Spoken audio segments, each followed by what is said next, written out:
Hey everyone, welcome.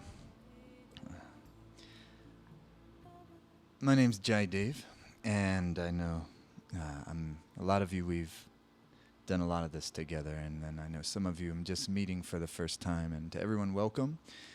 I'm really happy to be here. I'm really happy that you're here with me. There's really nothing else I'd rather be doing right now. On this particular day, we got a really powerful day.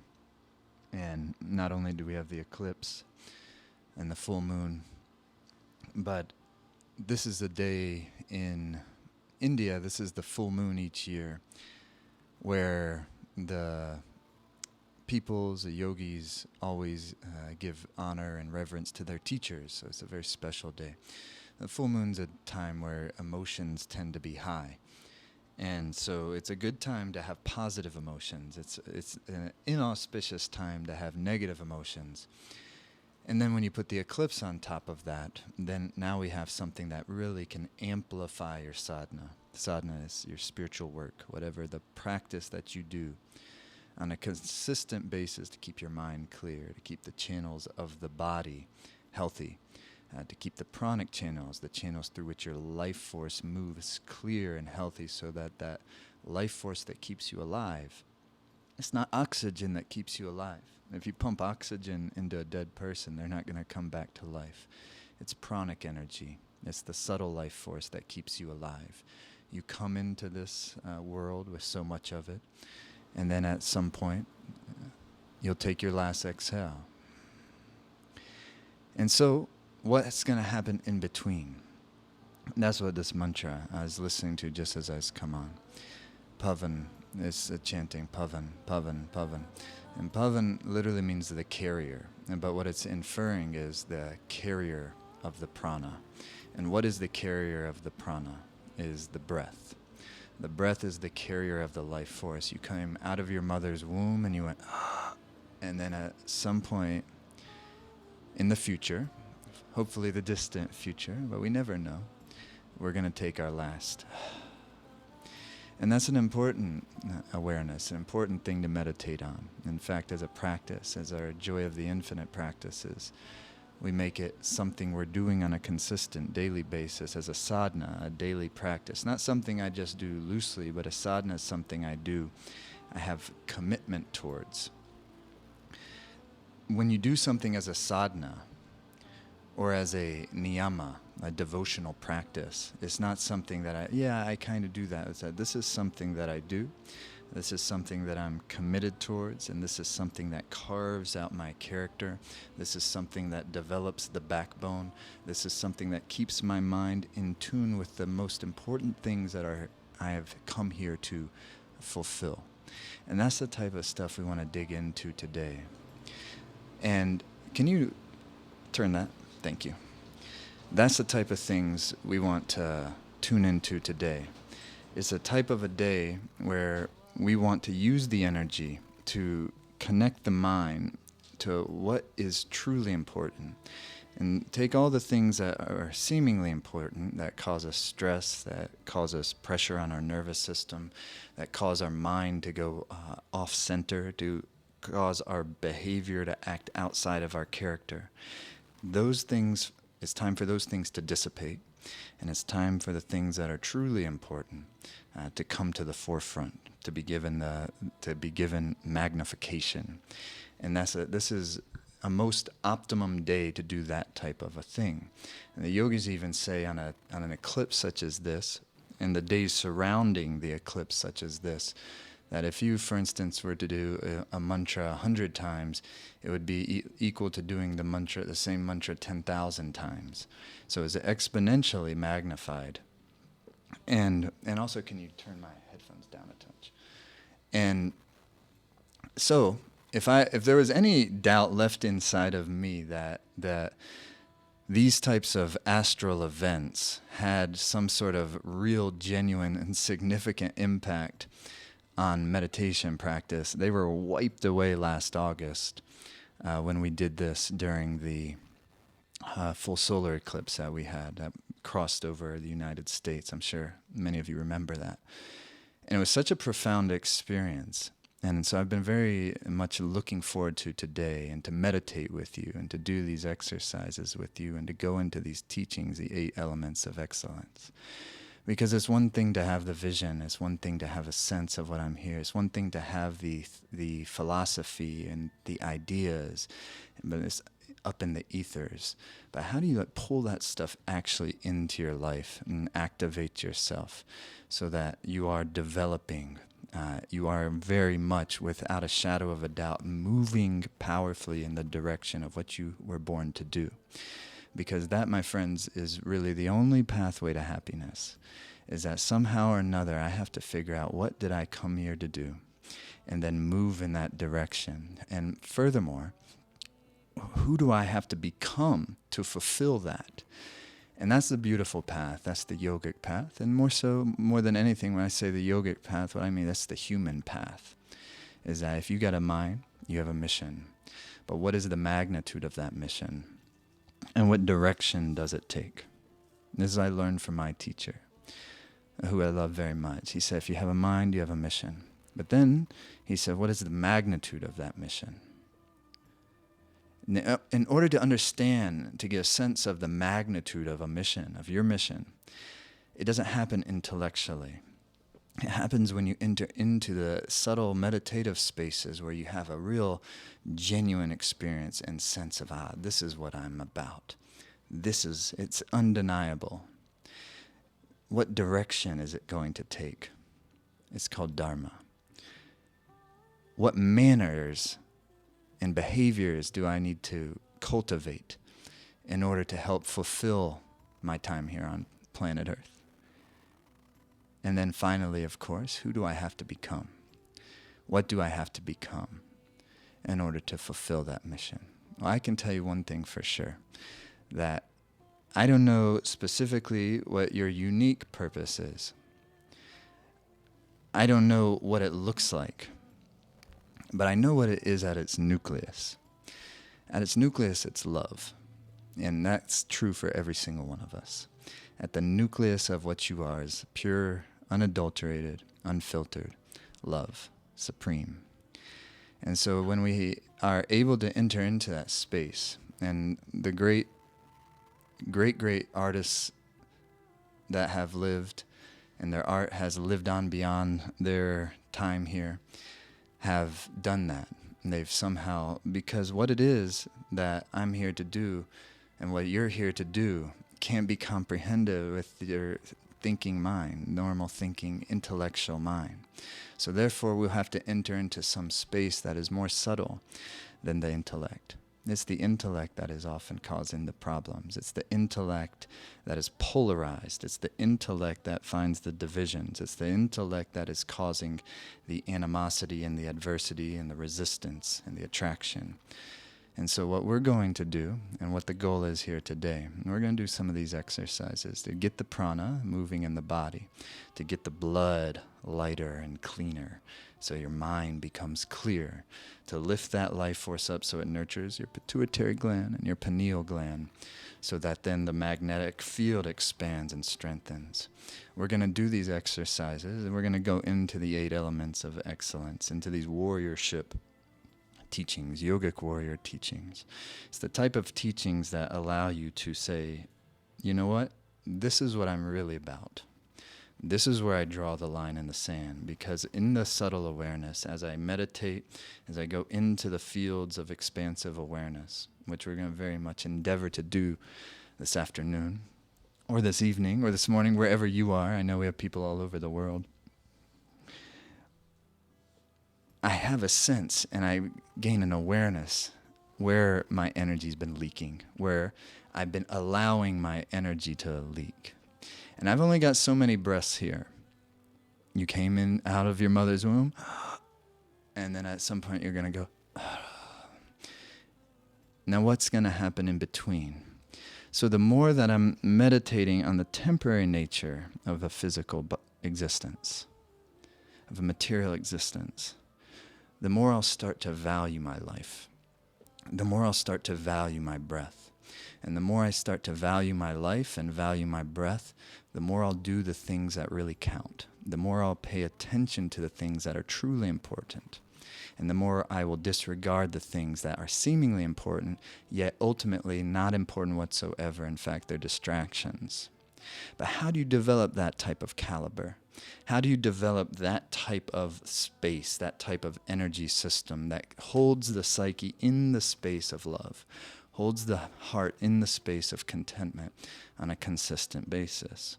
It takes practice. It takes really powerful work. But it's a beautiful work because life is work, period. So either I can disregard the important work.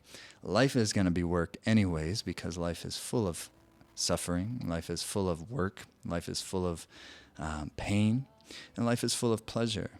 But as long as my mind maintains its grip on the pursuit of pleasure and the attempt to avoid pains, I'm going to continue to be unhappy. As long as the mind, we know that it makes sense. It doesn't make sense to constantly to try to find happiness by continuing to pursue pleasure and continuing to attempt to avoid pain. We know that philosophically and we know that intellectually. Some of you, this is brand new. Many of you have heard this many, many, many times. But hearing it and understanding it isn't the point. The point is, what is the subconscious mind continuing to do? How is your operating system continuing to express itself? How are you continuing to behave? Subconsciously, I'm continuing to try and pursue pleasure and attempting to avoid pain. But I know for a fact that as long as my life is going really, really good right now, that somewhere up around the bend, there's going to be some adversity. There's going to be some difficulty. So what the yogi does is understand this very clearly and sees as verifiable. We know that for a fact. Somehow I have to find a different type of happiness.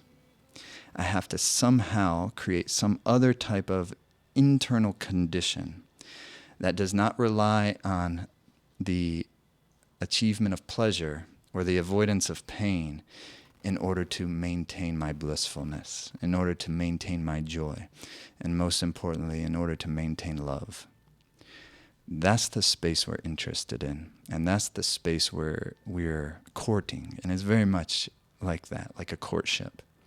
Is you almost have to flirt using the breath and using the body and using the exercises and using the meditative gaze. It's like a flirtation and a courtship. And you know that a courtship, you have to be subtle. You can't be too gross or dense. It requires refinement and subtlety.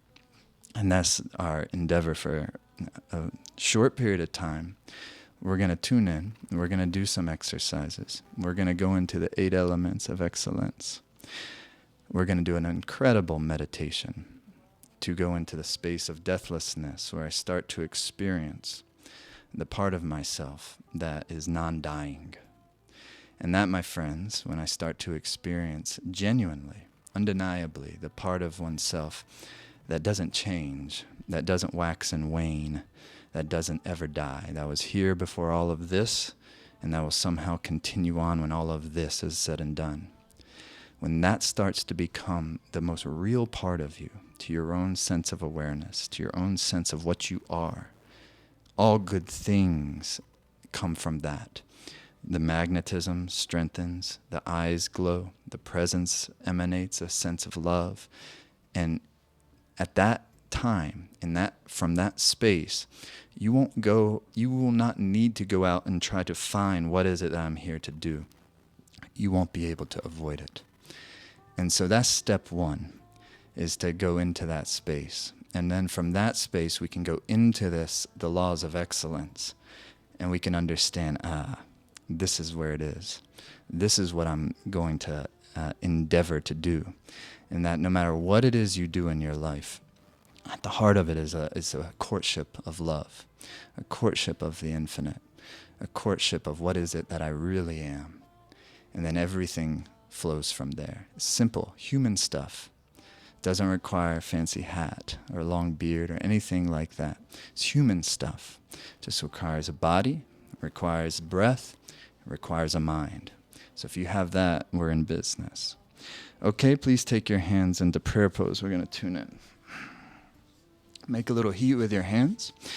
Again, those of you who are brand new, and some of you I know may be trying Kundalini yoga practices for the first time.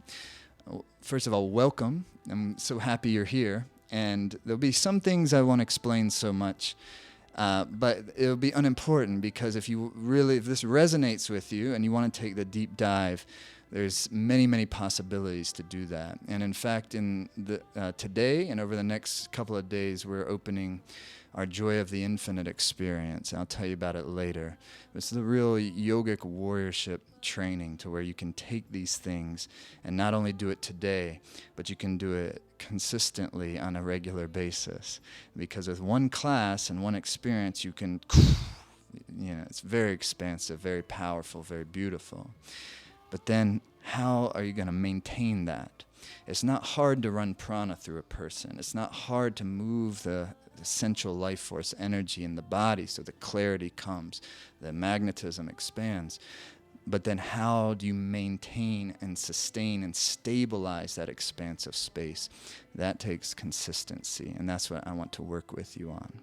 So take your hands into prayer pose and inhale deeply. And exhale.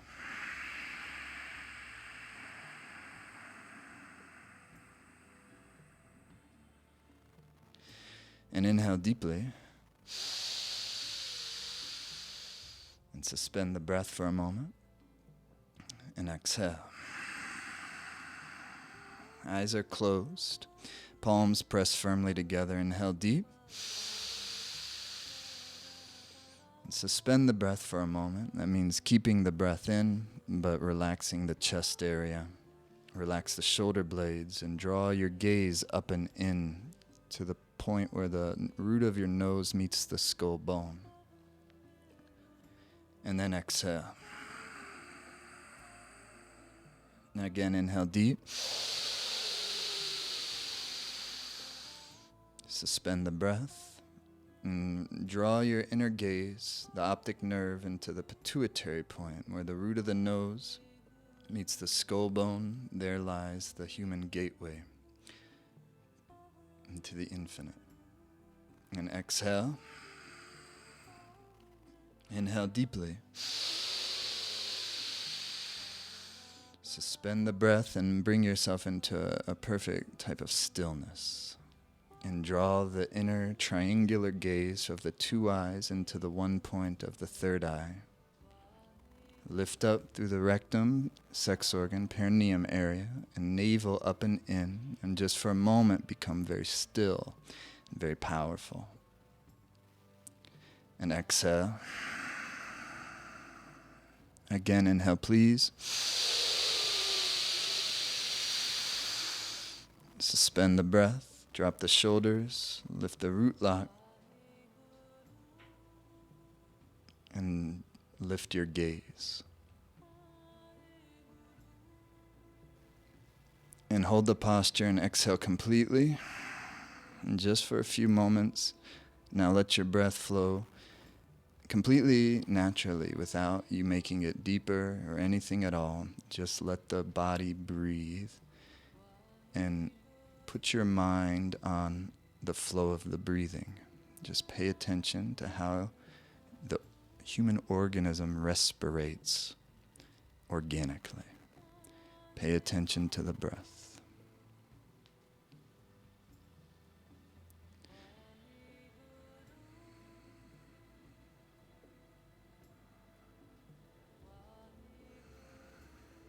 It's amazing. What is it going on here? What keeps you breathing?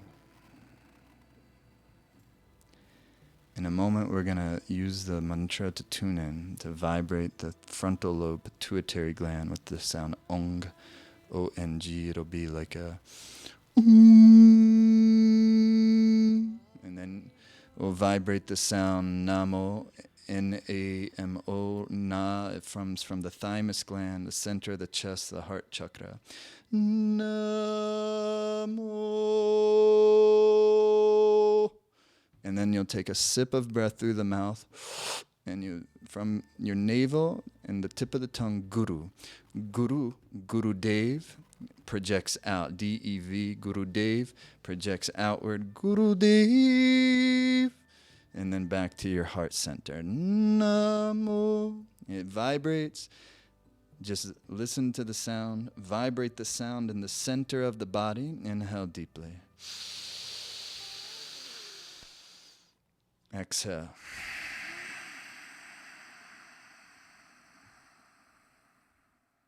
Inhale.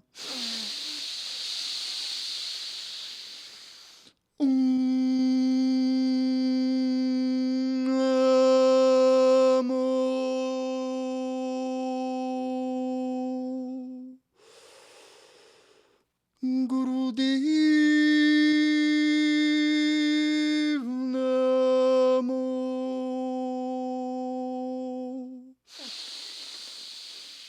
Om Namo.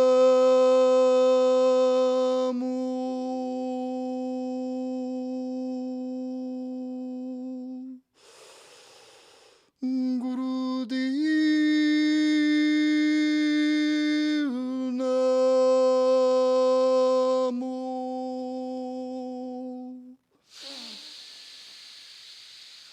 Om Namo.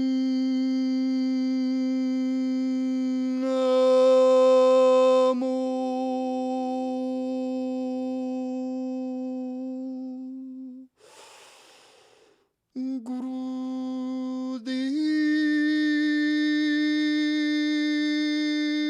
Namo.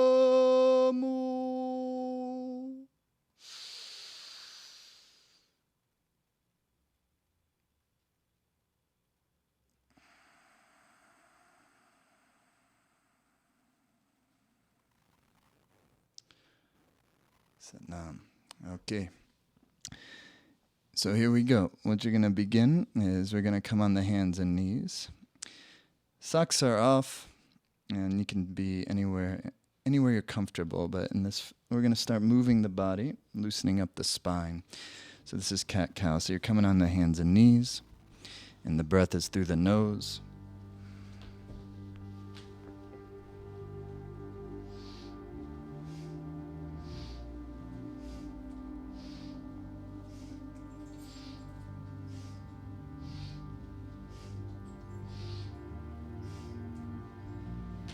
Good, and keep up. So you're inhaling, the head is coming up, and you're exhaling, the head is going down. Inhaling, the belly's moving towards the floor, and exhaling, the spine is arching up, and the eyes are closed, and the breath is through the nose, and it's a fluid motion, no real pause between the two positions. And think of your spine as like the center nervous system hub, and think of the spinal fluid as almost like the battery fluid of the human organism. And when the spinal fluid becomes stagnant, you age quicker. If you can keep the spine flexible and the spinal fluid healthy, you'll remain very youthful and young in your sense of feeling. It keeps you looking youthful, it keeps the skin healthy, it keeps the eyes bright. So continue for another minute and a half, rhythmic breathing. Listen to the sound of your breath. As your mind starts thinking of other things, bring your mind's attention. That's the practice, that's the discipline. How well can you do that? How well can you keep your mind's attention on the sound of your breath? Give it a try. Deep breathing, move the pranic life force. Keep up. Good.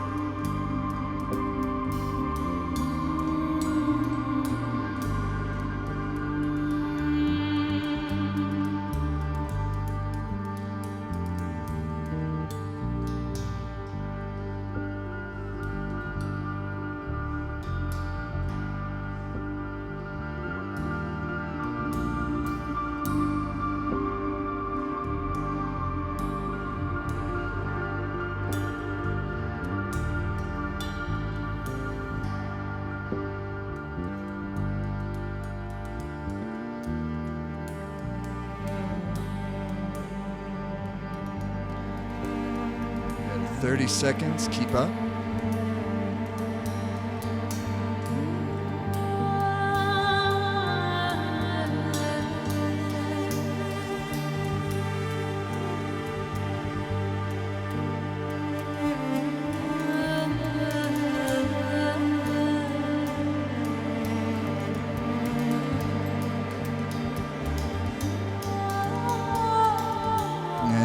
deeply. Head is up. Eyes are closed. Now draw the gaze back into the third eye space where the root of the nose meets your skull bone. And lift up through the perineum, rectum, sex organ, and be still for just a moment. Beautiful. Exhale, the head is down, the spine arches up, pelvis tucks under, all the breath out, push it out, and then pull your navel in towards your spine. Beautiful. Relax the breath, relax your forehead down to the floor, relax your butt back to the heels, and bring your palms together and relax for just a moment. In this extended child's pose, they call it Guru Pranam. And just the posture and how the forehead and the frontal lobe meets the magnetic field of Mother Earth, and how the heart can relax and the palms come together. Just the very posture invokes a mood of receptivity, of humility, of devotion, love. There's something going on here that's far bigger than my ability to comprehend it with the thinking. There's something else. It's too painful to stay in the space of constant thinking. How do I arrive in the space where I'm just in love?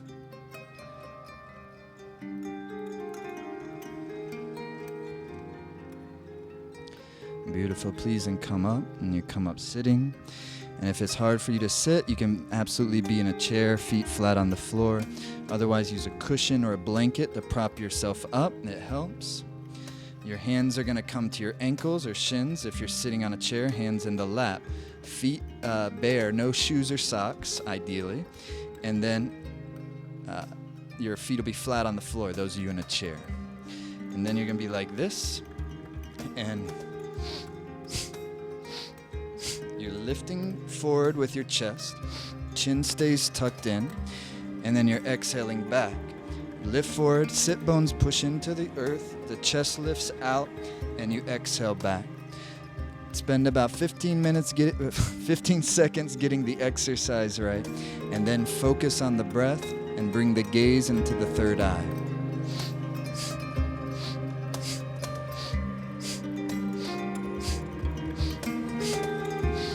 It's not a very long breath, but it is deep, strong breath.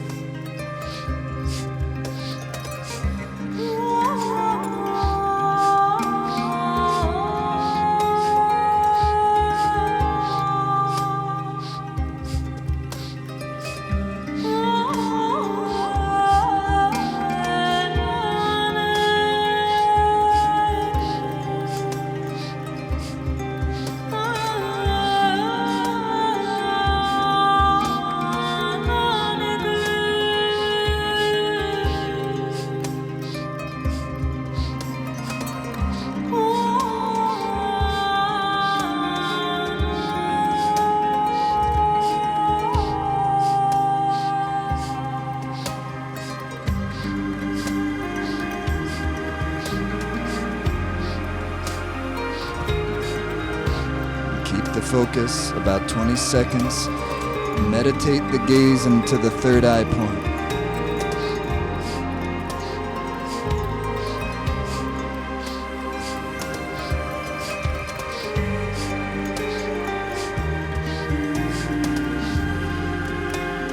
Now your deepest inhale. Straighten the spine, lift the chest, and lift through the rectum. Sex organ, navel up and in. Draw the third eye gaze. Be completely still.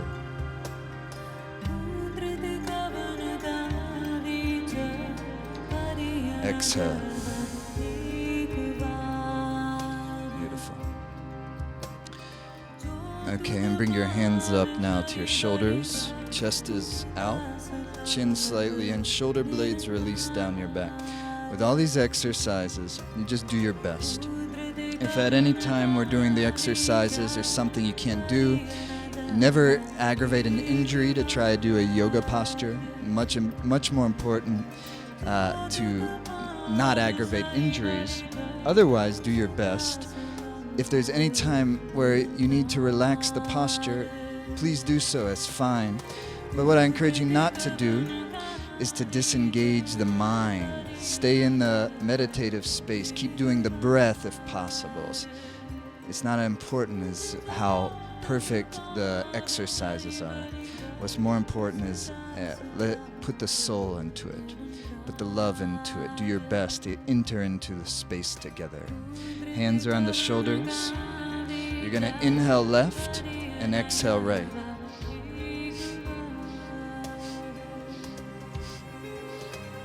With a deep breath, opening the center channel, opening the spine.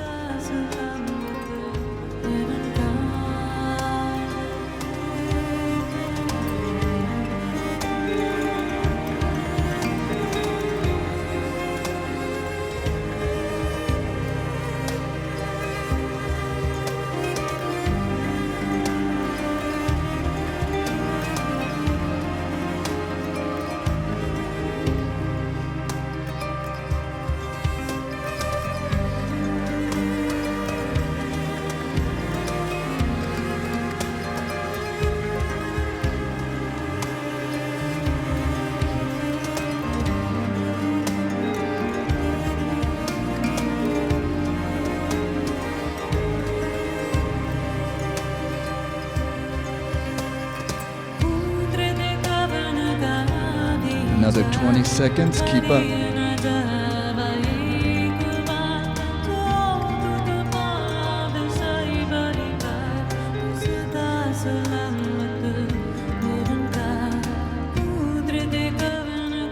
Now to the center, your deepest inhale. And lift through the root lock. Rectum, sex organ, navel, up and in.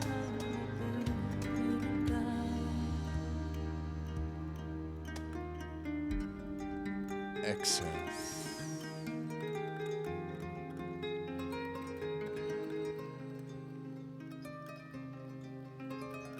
Beautiful.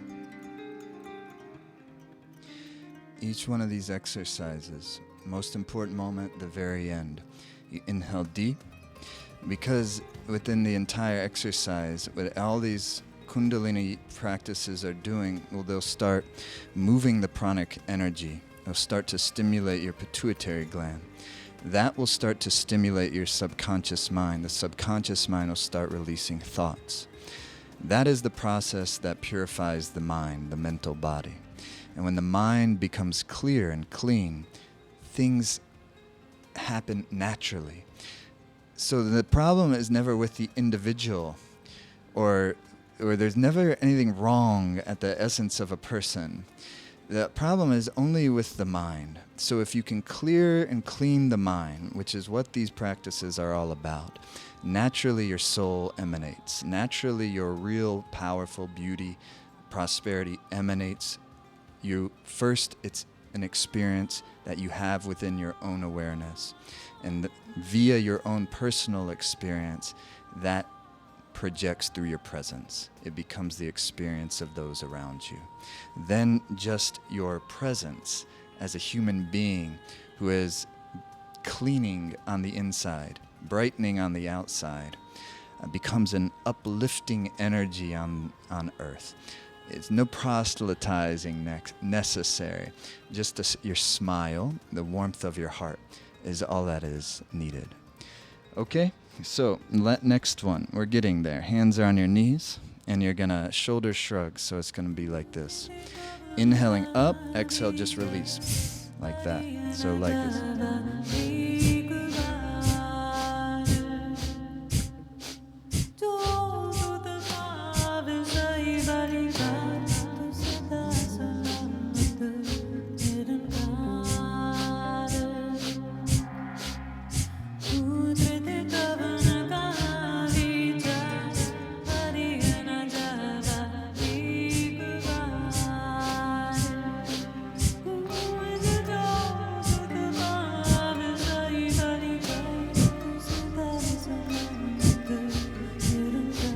Keep going. Every exhale, release the tension, upper back, neck, shoulders.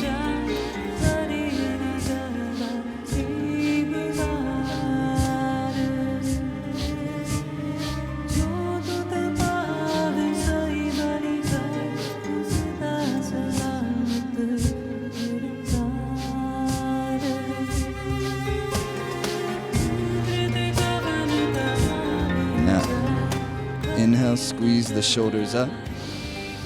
Squeeze out the tension. And release. Exhale. Beautiful.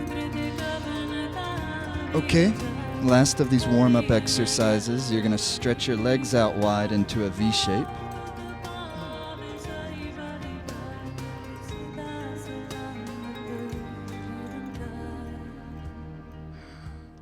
Like so. And then you're going to inhale center and then pivot to the left. And exhale down.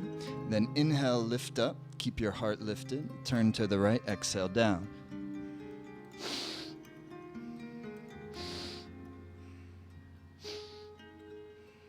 Just like that. Keep going.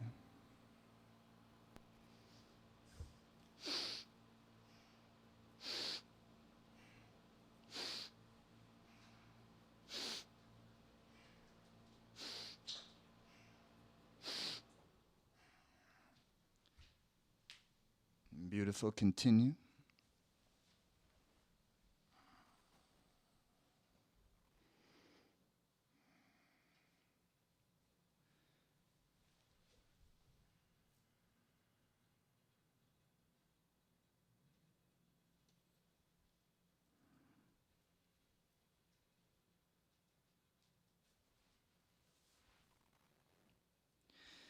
And then inhale center. And exhale. And shake your legs out a little bit and come back to sitting.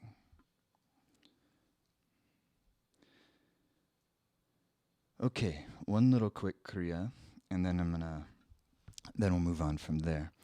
Very simple.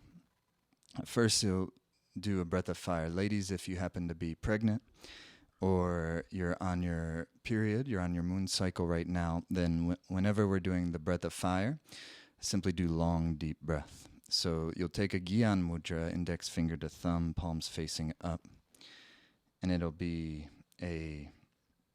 let me find a rhythm for us.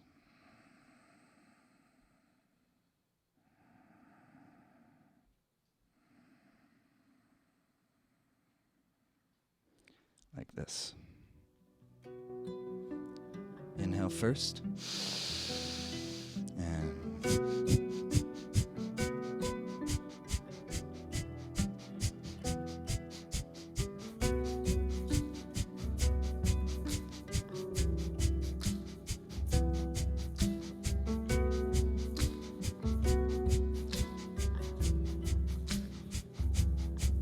inhale.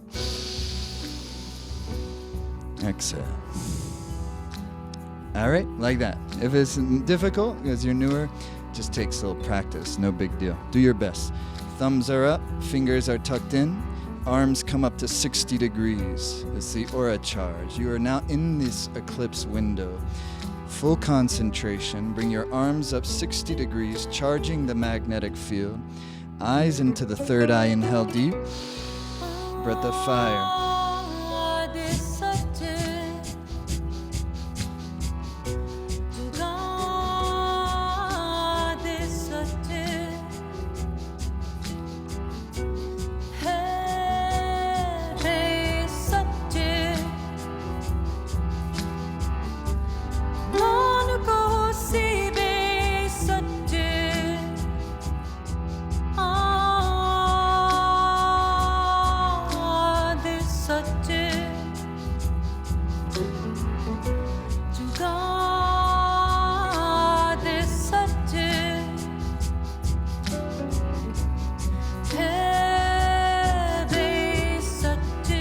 Good, keep up. Chest lifted, shoulder blades released down the back, arms extended out, in the third eye gaze. Breath of fire.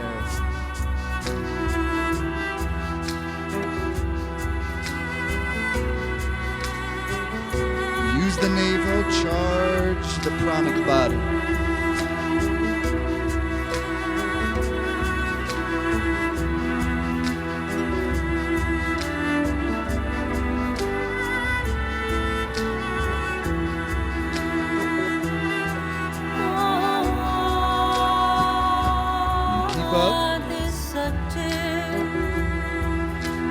45 seconds.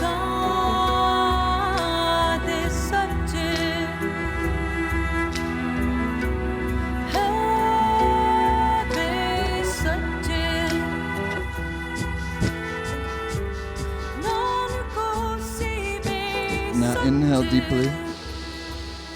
Bring the thumb tips so they're touching. Fingers wide and tight like steel. Inhale some more. Drop the shoulder blades down the back. Push the sit bones into the floor. And stretch up. Touch the fingertips to the ceiling. And press the under tongue against the upper palate of your mouth. Exhale. Relax.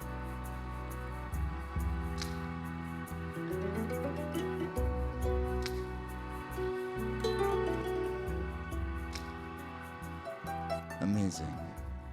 So here we go. This kriya, this exercise we're going to be doing, is extremely powerful to generate the pranic power from your navel area where your power resides. 72,000 channels in the subtle body that your life force, the chi, moves through. They all begin just below the belly button at the navel. Many people have vision, and many people have expansive idea. It takes something different to actualize things, to take your vision and then make it reality. It takes profound energy.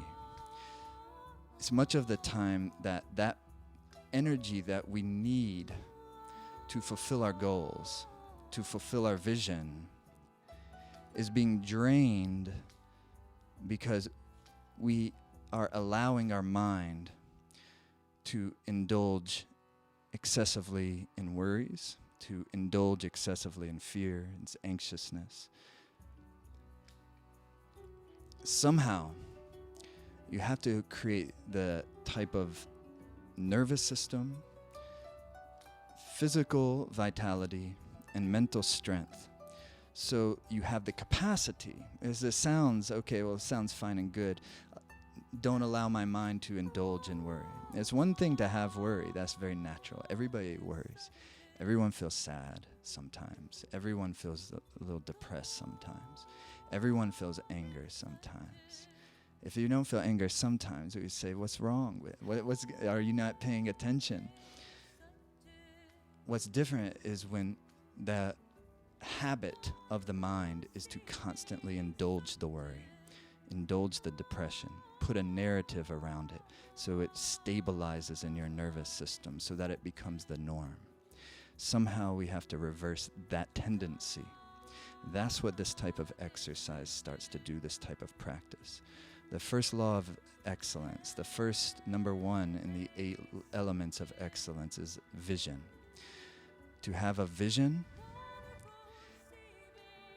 to see it clearly, and to be able, long-term, to hold it within your consciousness. I was speaking to a friend the other day, and we were talking about relationships and marriage. And anyone who's been in a long relationship or long marriage knows how difficult it can be, how wonderful it can be, but also how challenging it can be. In fact, my teacher said it's the highest yoga, marriage, but also the hardest yoga, because you're trying to take two things and turn them into one. And that takes an immense amount of pressure and heat. And that's not only a law of relationship, but it's with anything. Say you want to create a business. These 8 elements of excellence will be necessary if you want to have a prosperous, successful business. In a relationship, these 8 elements of excellence will be necessary if you want to have a prosperous relationship, and so forth and so on. Your relationship with yourself. Say you want to be happy. What type of happiness do you want? Sustainable happiness. These 8 elements of excellence will be necessary. And vision is just step 1, element 1, and it alone can't do it. I was talking to my friend, and he told me about the time he had the moment of clarity that his wife, now his wife of 15 years, he had the moment of clarity that this was the woman I wanted to spend my life with. He said it was crystal clear. And between then, over 15 years ago till now, there's been many moments where he's had to go back and remember that vision, remember that clarity, and hold it in his consciousness. Element 1 is the vision, to see it, and I think the most crucial part of it, to hold it within your consciousness. Because there's times where it felt easier to leave the relationship. But then he knew at some deep level, in his case, that would be non-dharmic. It would be something that would ultimately be against the clear vision that he had. Element number 2 is courage. The courage to attempt it and to keep up. 1 is the vision. The vision to see it, to see your goal clearly, and then over time to hold it in your consciousness. Number 2 is the courage to attempt it. You have a business idea. You have a clear vision. It's going to require courageousness to attempt it, and it's going to require courageousness to keep up. You're going to need the courage, because whenever you're doing something that is going to make you vulnerable, you're going to need courage. What are people going to think? Might I fail? The answer is yes, you may fail. So I need courage to do it anyways, to feel the fear and do it anyways. Because fearlessness to the warrior is not absence of fear. It's the ability to feel fear fully and then to not be paralyzed, to move anyways. Number 3 is the grit. Number 3 is grit to go through it. Anyone knows that a long relationship, if you're going at a certain point, is going to become very, very difficult. Your relationship with a loved one, your relationship with your business, your relationship to a yogic practice. Can you still keep up even though you don't want to? Even though it would be easier not to? In yogic practices, and the joy of the infinite practice, the sadhana, the practice, the daily practice you get through joy of the infinite, the warriorship training, is so powerful and so profound. At first you'll love it. But then if you keep going and you continue on the 40-day challenge, there'll be a certain point where you'll hit where you absolutely do not want to go anymore. At that time, you'll have a choice whether to kind of opt out, or are you going to do it anyways, even though every part of me doesn't want to do it. There's a profound resistance. Many people experience that, and they contextualize it as if it's a negative. There must be something wrong with me. It's such a great thing, yogic practice, meditation practice. Why I'm so resistant to it? Because that's the natural law of life. That when you have that resistance, you are on the gateways of the breakthrough to make some paradigm leap. So if you develop grit by knowing your commitment, having the vision, using your courage, and doing it anyways, even when you'd rather not, you'd become a gritty person. And grit, my friends, is a profound value, profound quality. Vision, courage, grit. Number 4 is the knowledge to substantiate it. Excuse me, I skipped one. Number 4. Number 4 is humility. Humility to know who the doer is.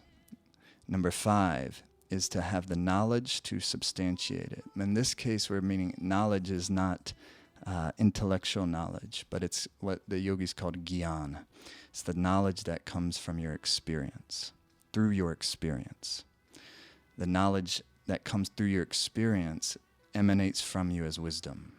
So whatever it is that you're here to do, And you are here to do something. You have the perfect design, the perfect talents, as well as the perfect weaknesses to do something. And whatever that is, if you go into a mental clarity and you maintain mental clarity and brightness of presence, you will absolutely begin to do whatever it is that you're here to do. When you start to do that, you will start to become an expert at something. When you become an expert at something, you start to concentrate the life force into the center of the being.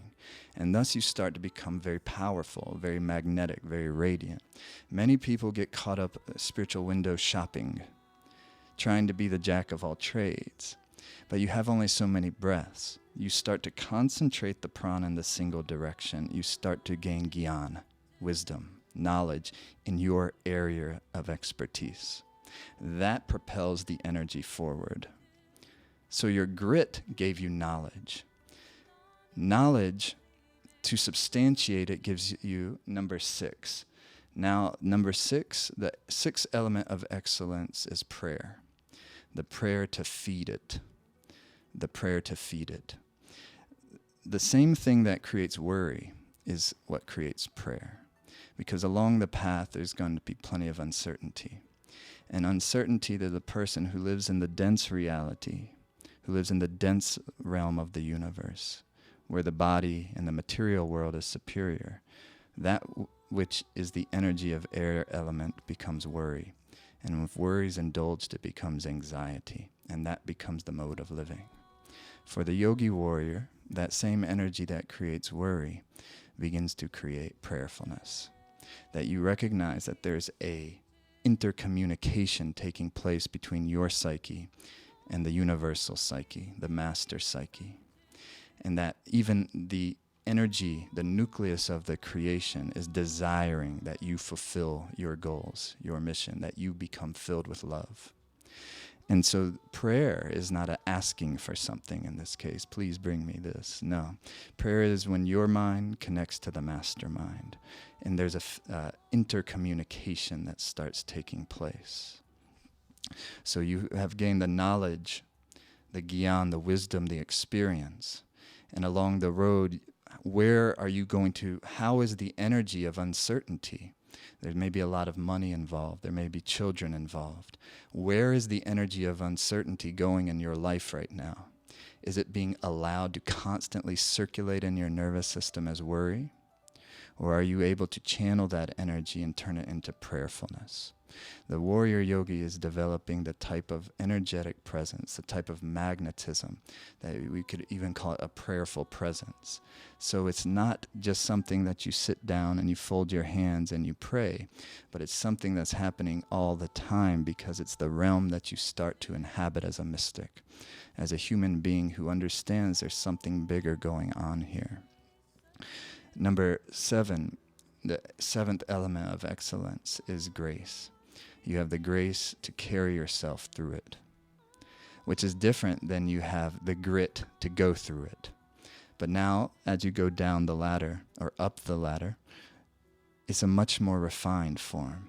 Yes, you have grit, but you have gracefulness to carry yourself through it. You're now in the flow of the Supreme. You're in the flow of the divine. Because how did you gather that? How did you come upon gracefulness? Because you entered in the realm of prayerfulness. This is not a religious phenomenon. This is a human phenomenon. This is psychological phenomenon. How the human organism operates and interpenetrates with the psyche of the creation. Everything is a psyche.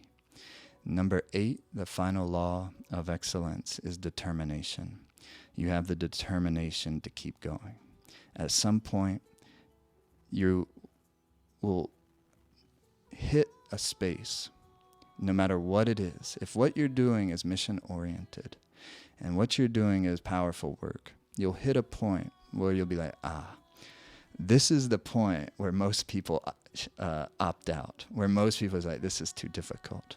They may not think that way. They may not have that thought, but they'll do something to cause themselves to exit stage left.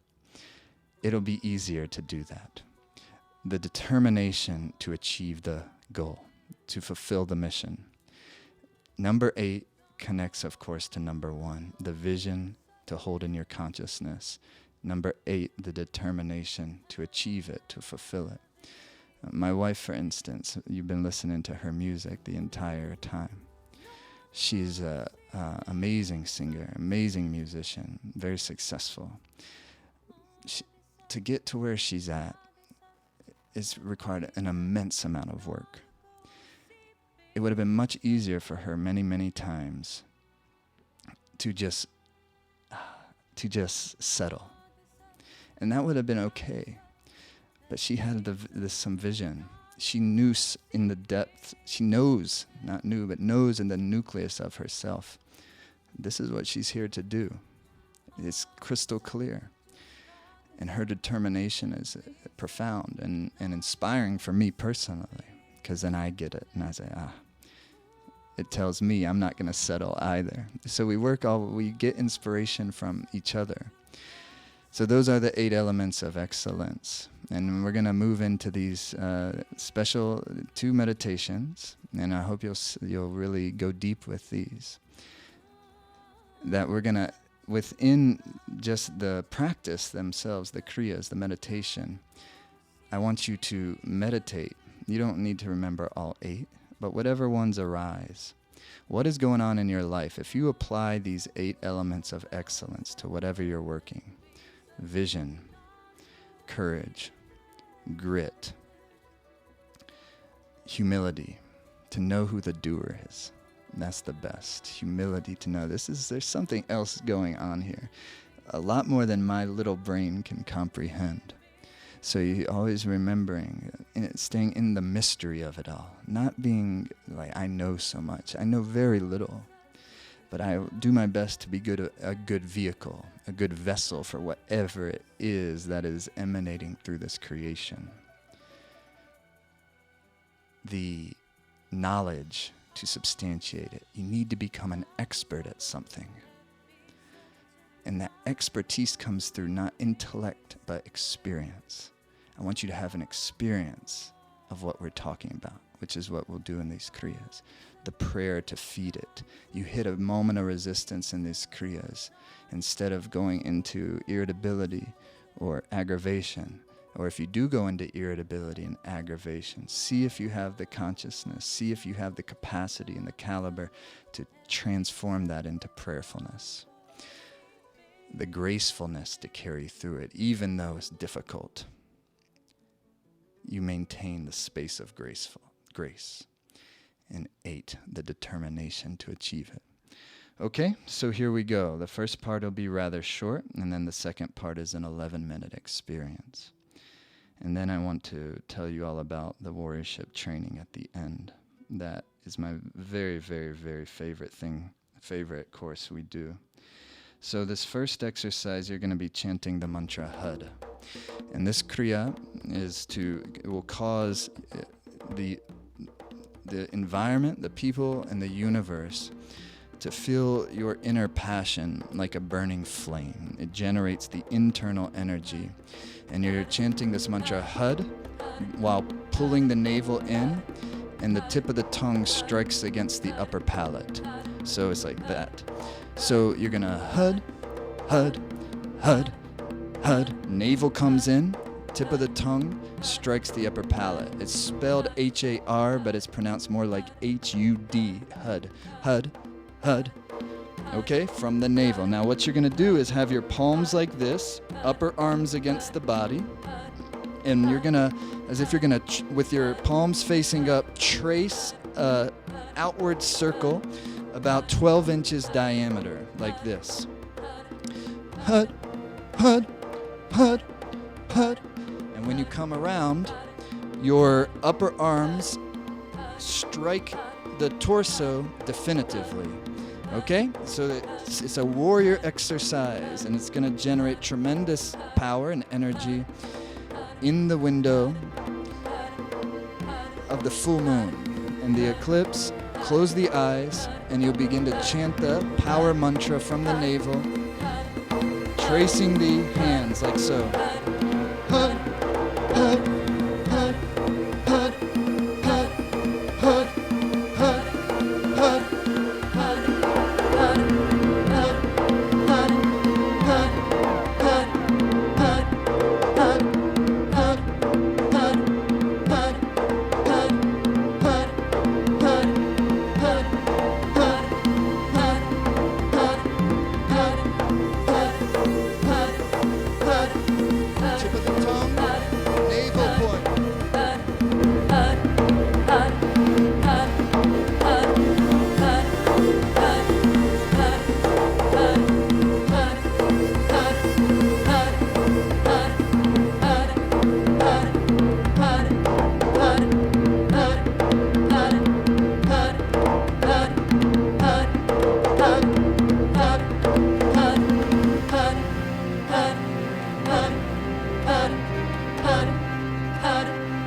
The upper arms strike the torso, tip of the tongue, roof of the mouth, navel point, powerful chant.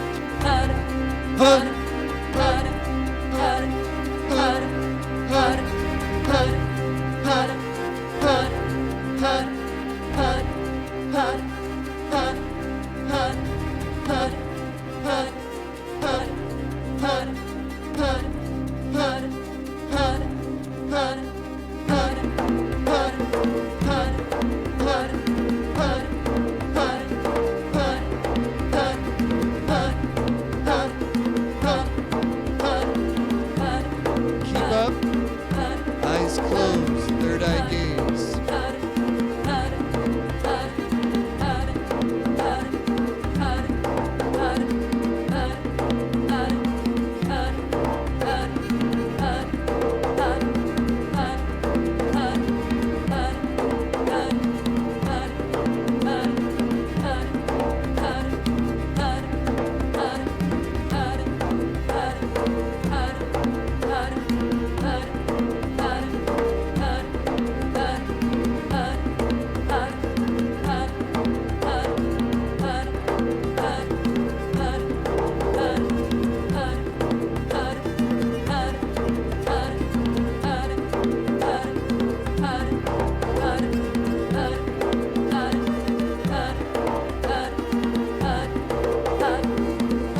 Halfway there, keep up.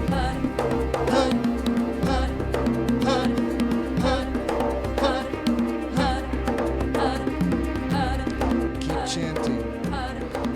Whatever it is you're endeavoring to achieve in your life or overcome, whether it's an aspiration you're endeavoring to fulfill or a pain you're endeavoring to overcome, put that energy and that concentration into the mantra and into the exercise. Final 2 minutes, keep up.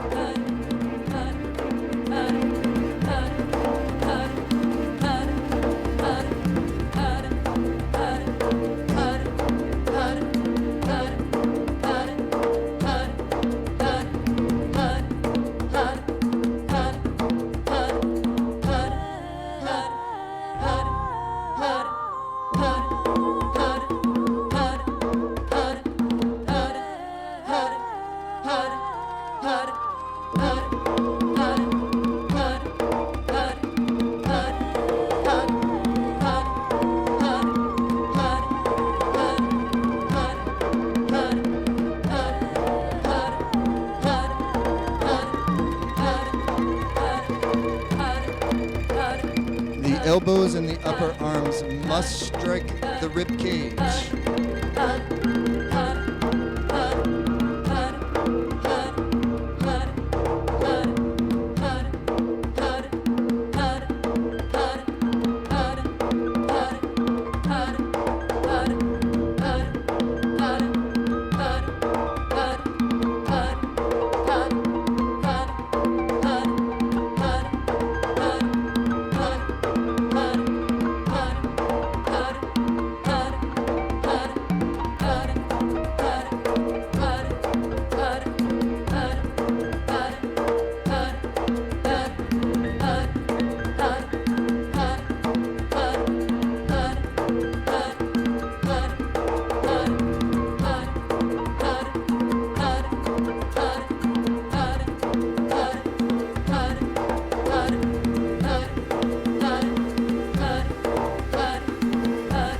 Seconds. Tip of the tongue.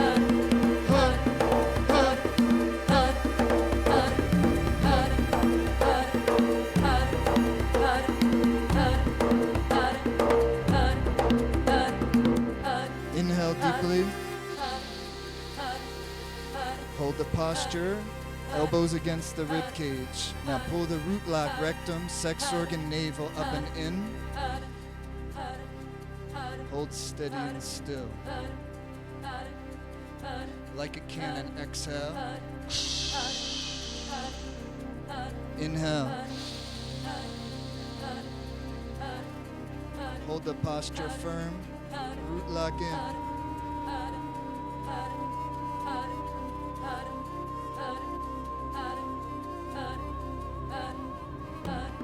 Exhale. Inhale. Final time. Contract the rectum, sex organ, navel, up and in. Hold very steady like a statue, still, body firm. Draw your gaze up and hold the body firm as if it's generating a powerful magnetic energy.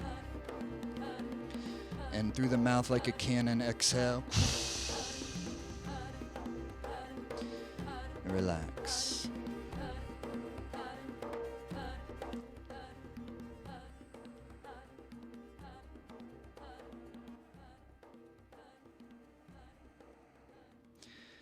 Beautiful. Raise your hands up like this. And inhale. And then just shake a little bit. Shake the arms. Move the energy around that you just generated. Shake, shake, shake. Exhale. Keep shaking. Shake, shake, shake. Okay. And relax. Beautiful. If you need a sip of water, stretch out your legs. And really everything is leading up to this final meditation.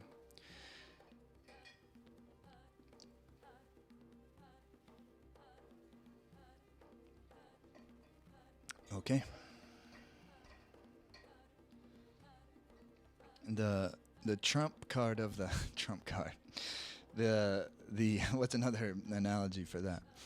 The beauty, what makes the warrior, when you say warrior, well, of course, yogic warrior, as meaning is we don't shy away from adversity, because when you treat adversity like a welcomed guest, then you'll be able to access the asset of that adversity, because every blessing has a curse and every curse has a blessing. Adversity is going to come either way. If you learn to embrace adversity, then you'll enter into the space where no matter what is happening, you can find the joy in life. That's why we call the warrior training course Joy of the Infinite. Is when you've exited the path of pleasure pursuits and pain avoidance, and you've entered the pathway of blissfulness, to where fear becomes your ally. We understand fear is profound energy, that worry has great energy, but when it's indulged in its lower frequency form, it's a poison. That's why one of the modules of Joy of the Infinite is transforming the 5 poisons. First module of Joy of the Infinite goes into the concepts of warriorship. At the heart of warriorship is your personal relationship with your impending death. Everybody is one breath closer than we just were. And when death becomes your ally, when it acts as like a nectar-giving medicine, as the great Tibetan master Dilgo Khyentse Rinpoche said, a nectar-giving medicine that restores you to health, mindfulness of your death. It acts like a lighthouse which watches over you, and the most precious thing a yogi has is her or his practice. The practice we do each and every day to keep the mind tuned to the infinite, to keep the body healthy and the heart happy and love. That's the most precious thing we have, that practice. And so the first 3 modules of the Joy of the Infinite is all about taking death, taking fear as allies. And it's liberating, friends. Okay, so here we go. And this meditation is a meditation for overcoming fears of death, because that is a type of fear. It's the root of the fears, of all fears, is the fear of dying. And so when you start to loosen up that root, all the other fears that hang out along the surface that have be fears of what are they going to think of me, fears of all the little fears will start to lose their electricity slowly but surely. This is a profound meditation and practice. You're going to be using a special mantra, and that mantra is Sa, Ta, Na, Ma, the sounds of the 5 elements. They call it Panchabad, 5 sounds, 5 sacred sounds. Sa, Ta, Na, Ma, A, Sa, Ta, Na, Ma. but you'll be mentally chanting it. Mentally chanting it. So what you're going to do is you're going to have your hands like this, similar, but this time you're going to be perfectly still. And the arms, if they're straight forward, the hands, they come slightly out to an angle. And your heart is wide open, and you find yourself, and you can sit in a chair and do this, and you find yourself as comfortable as possible, and you find the place where you can be as still as possible. And in a moment, you're going to inhale deeply, and then you're going to exhale completely, push the breath all the way out, out, out, out. And with the breath held out, you're going to be mentally chanting sa, ta, na, ma, sa, ta, na, ma, sa. You're going to do that 4 times, so 16 beats. Just do your best. If you can't suspend the breath out for that long, just do 8 beats and then begin. I'll be guiding you through this, so it's just like this. Inhale. Exhale.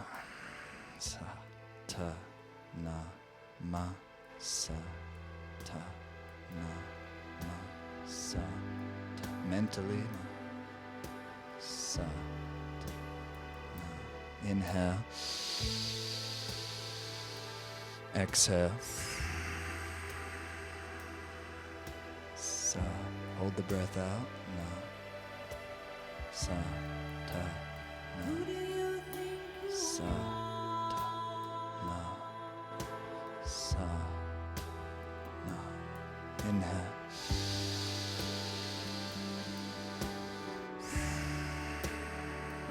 If you know yourself,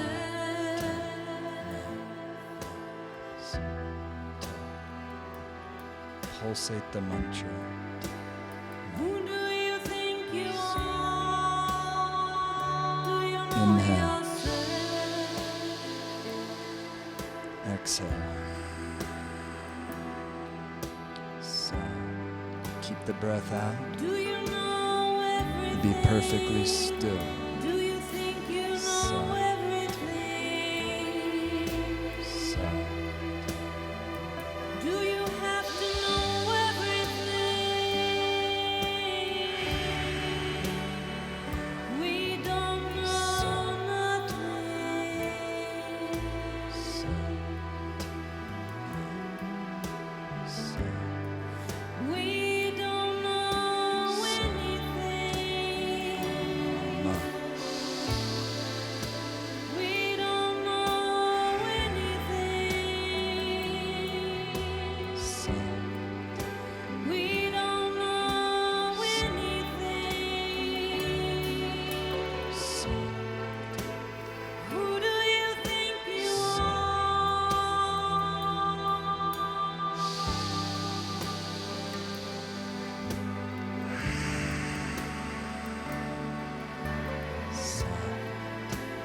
Who do you think you are? so, Do you know your soul?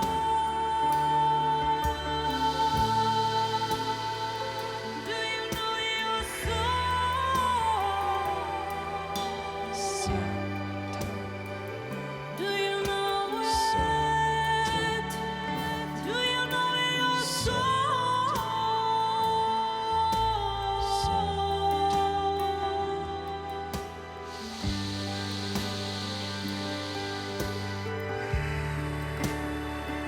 Do you know your soul?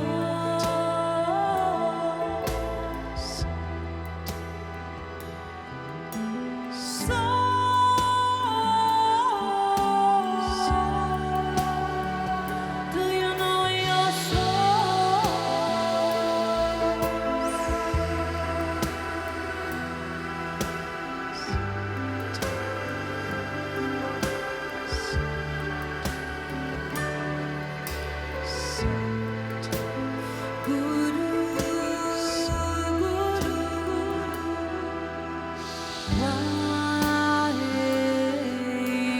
keep the posture perfectly still and vibrate the mantra at the third eye.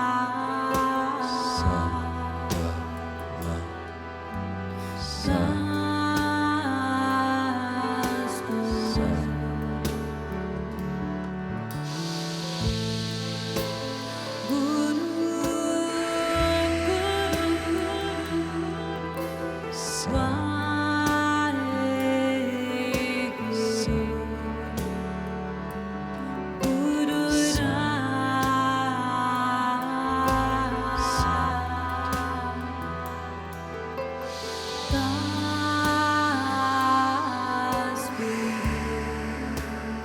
with the breath held out, pull your navel point in, meditating the third eye, silently vibrating the mantra.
Third eye gaze.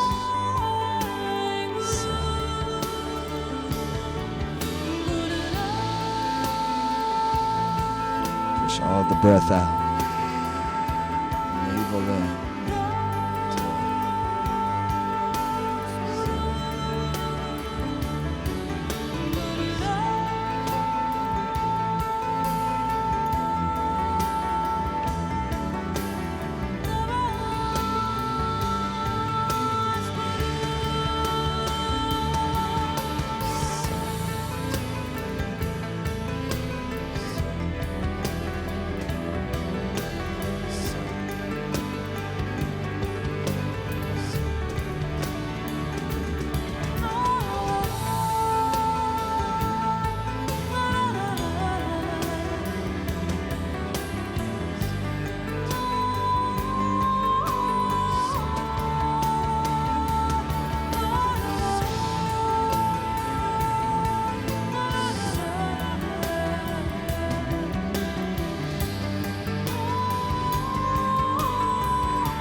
Seconds.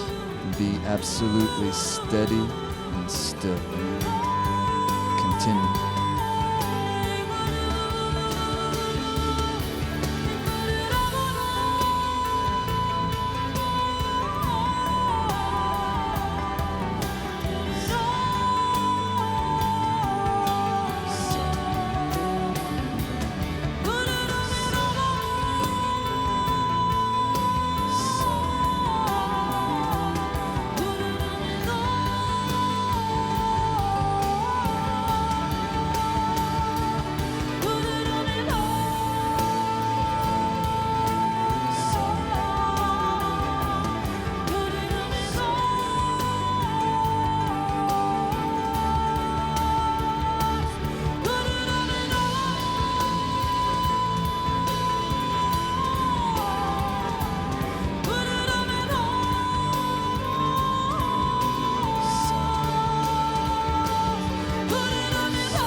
Inhale deeply.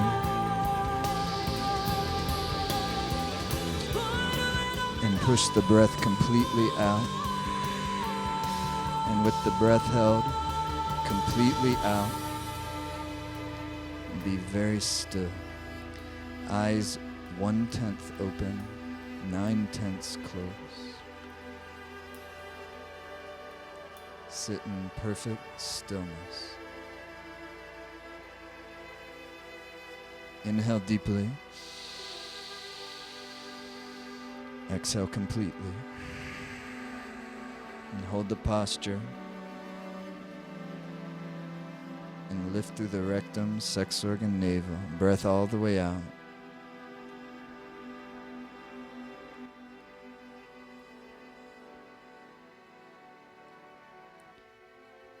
Inhale, last time. Exhale completely.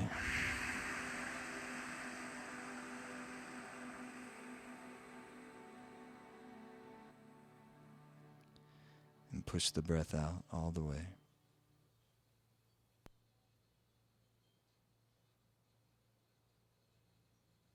Inhale. And relax.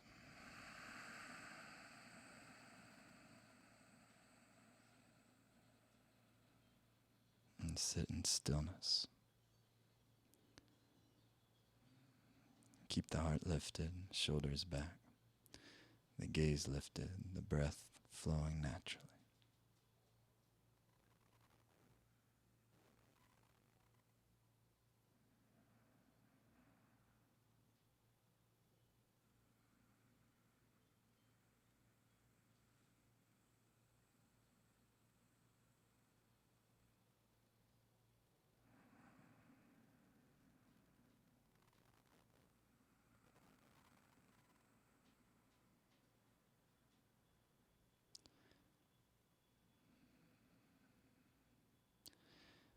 If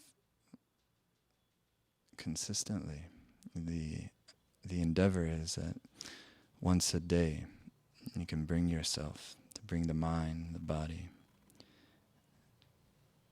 and the magnetic energy into synchronized space. And the yogis call it shunya. It means zero, like a 0 point, whereas you know what it is. Where everything is synchronized. Where you sit there, it's very powerful. It's a space of stillness. But it's not, stillness is not weak. Stillness is the most powerful space there is. Because when you have the nucleus of your being that is allowed to unlock, and it emanates through you and through your presence, you become very magnetic, very powerful. So if once per day you can bring yourself to that space of shunya, or at least you get close, or you endeavor, and every once in a while you get into the space of shunya. And eventually with practice you'll be able to, each and every day, bring yourself to the space of shunya. The organs recalibrate.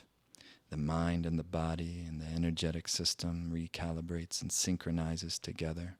The mind becomes clear, the heart is open, and you'll be able to live with a genuine sense of joy, genuine sense of love, a genuine sense of purpose.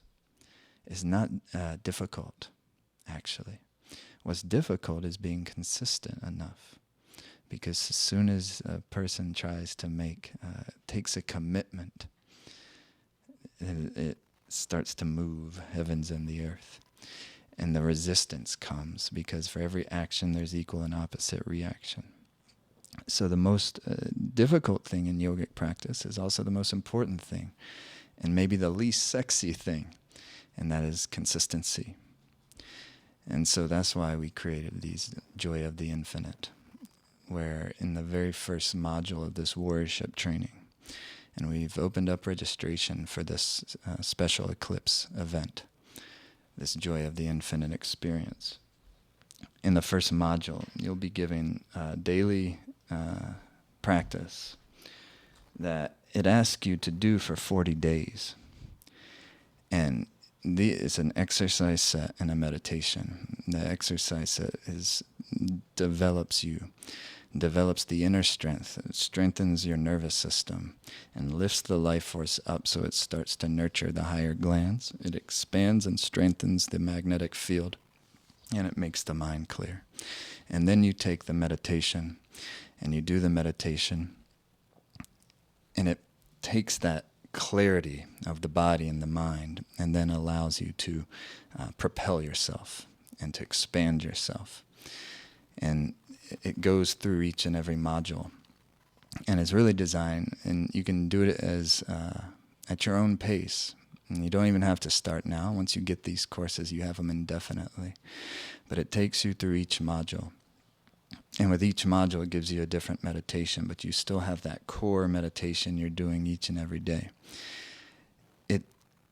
It's powerful enough that it can take a person who is, and which is almost all of us, habitually worrying, habitually doubting. You know the word for doubt in the yogic language is padam, and which is the opposite of dharam, which is dharma, which is purpose, which is what you're here to do.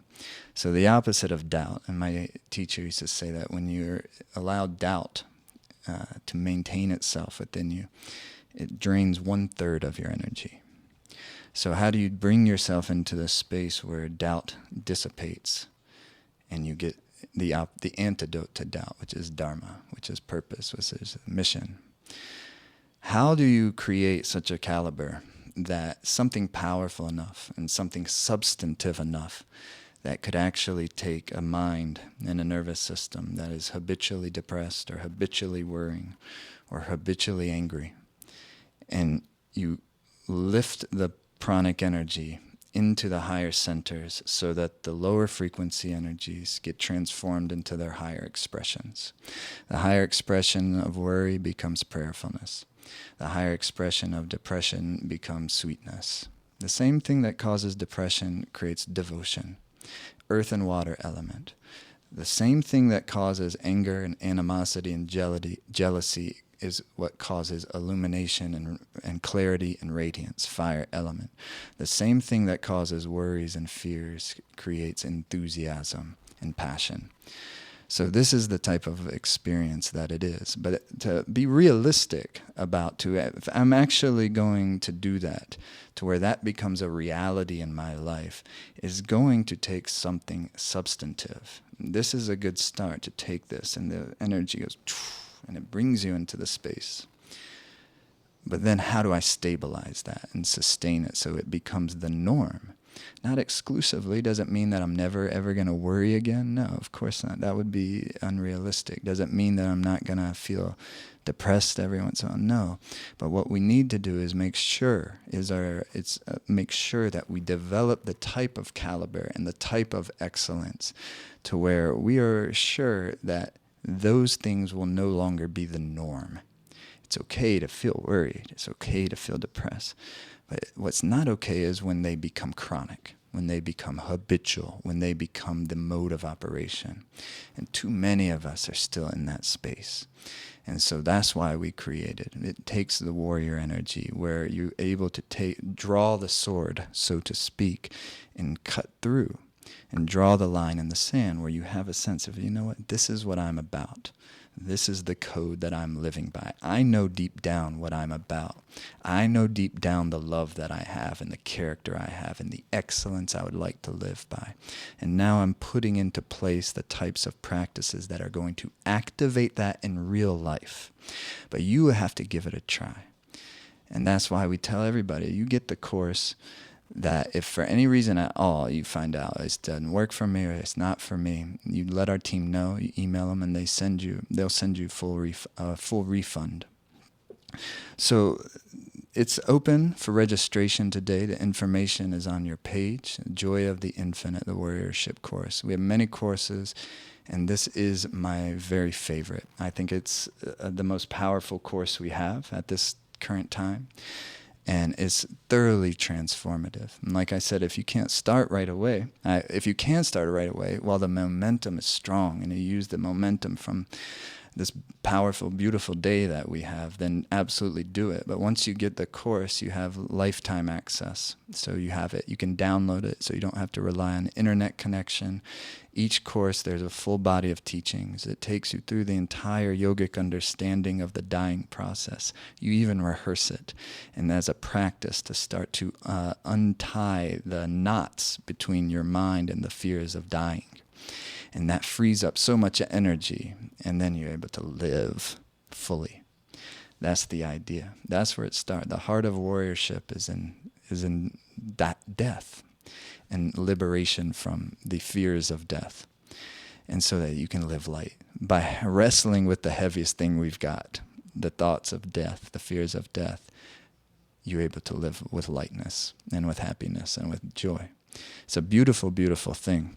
It goes through 6 modules. And then in addition to that, there's 2 bonus modules that everyone who joins today, this Joy of the Infinite course, and you can't get these anywhere else. There are 2 special classes I taught. The first one's called 1,000 Midnights.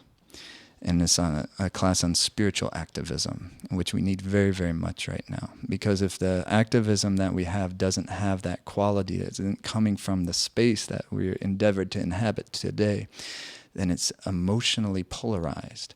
And then when it's emotionally polarized, we're not in the space that's going to penetrate and be effective. It's called 1,000 Midnights. It was taken from Martin Luther King's Nobel Peace Prize speech, where he said, when our days are dark and dreary and our nights are darker than 1,000 midnights.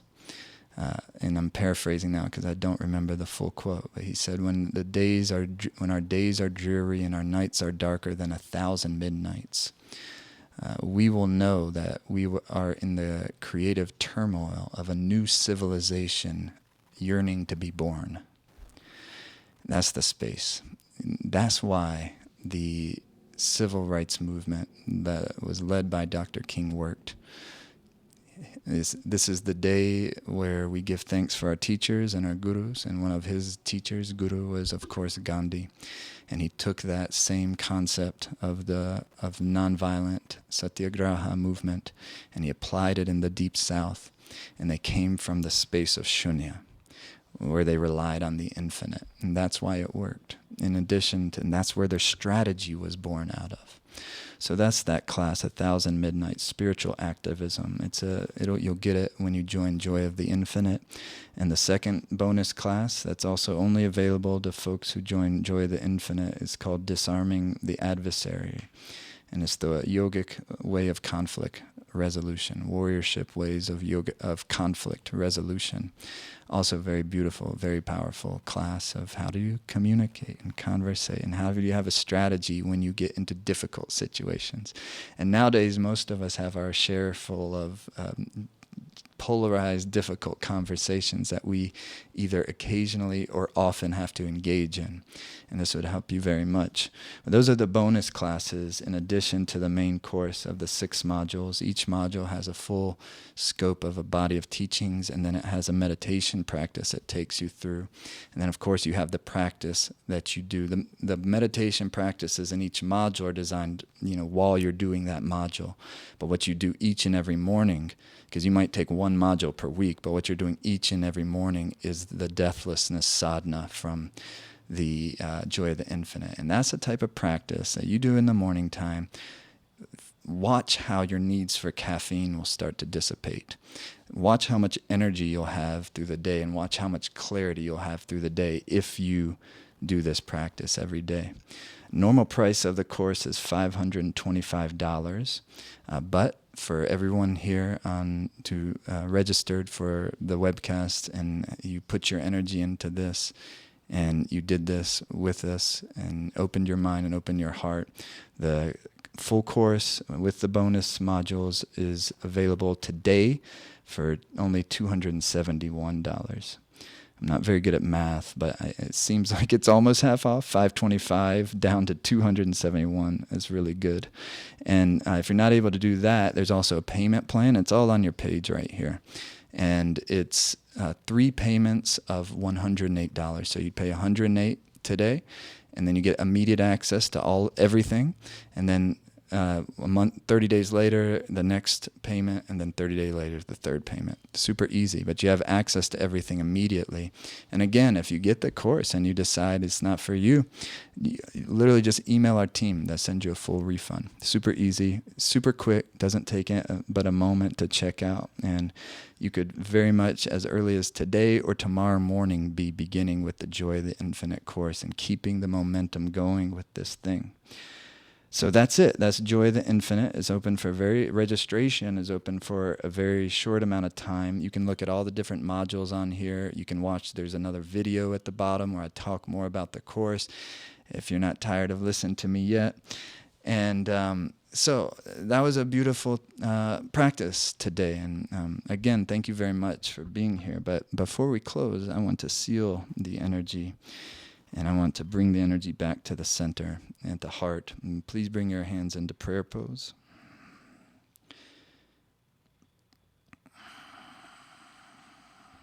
And close your eyes down. And make the breath steady and deep again. And draw your gaze up into the third eye.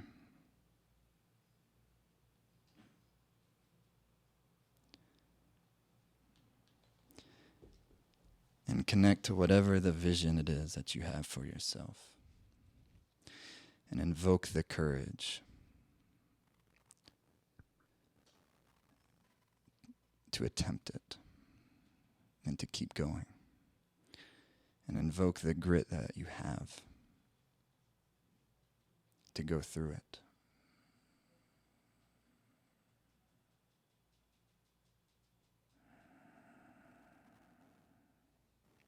And invoke the humility to always know who the doer is. To have a sense of the mystery and your place and your position in the universe. And invoking your expertise and your specialization in what you were born here to do, to gain the experience and the wisdom to substantiate it. And invoke yourself into the space of prayerfulness. And you emanate the prayer to feed your mission.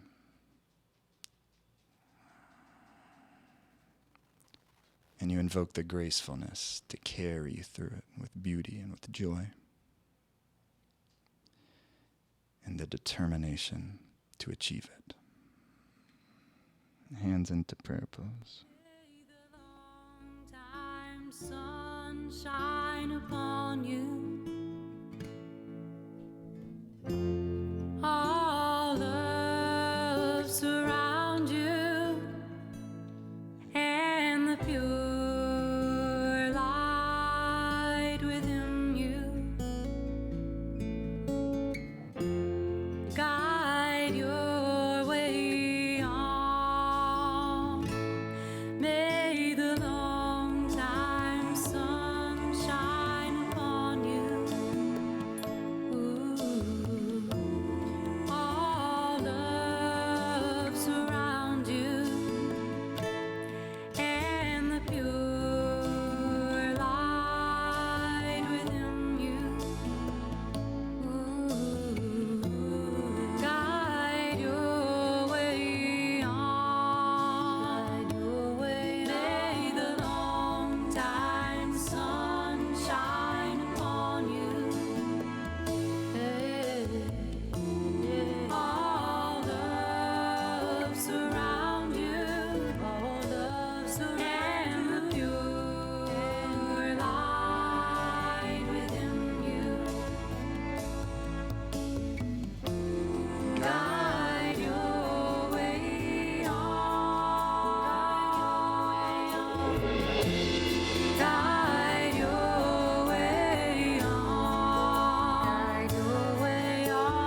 Satnam, thank you very much for being here. And looking forward to working with many of you. Enjoy the infinite, but if you're not, even if you're not going through Enjoy the Infinite, I want to thank you very much for being here. And my wish is that this was well worth your time and your effort. And wishing you all a beautiful rest of the day, rest of the summer. Satnam. Love you. Satnam.